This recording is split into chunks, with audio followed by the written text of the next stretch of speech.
these force-feeding protocols were eventually developed. The mechanisms of the force-feeding have become harsher over time, so that the force-feedings are done with the use of what are called five-point restraint chairs, which have the detainee prisoners strapped down, immobilized, and fed through a nasogastric tube. And there have been some more or less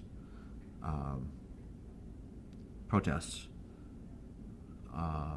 by lawyers for the detainees as to the actual methods.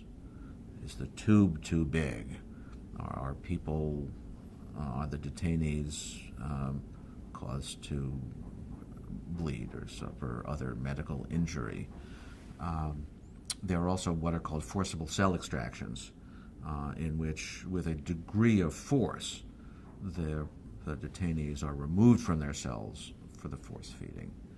Now, one of the detainees, a man by the name of Diab, brought a lawsuit in the United States District Court in the District of Columbia, which he was able to do only because of the results of the Supreme Court decision in Rasul, in which he sued to stop force feeding.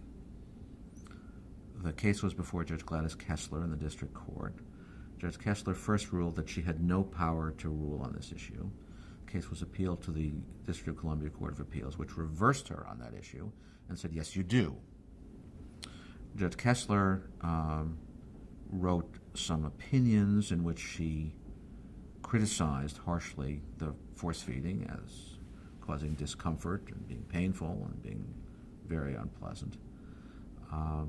During the course of that litigation, in his testimony, Mr. Diab disclosed that there was a nurse who refused to do it, to do the force feeding.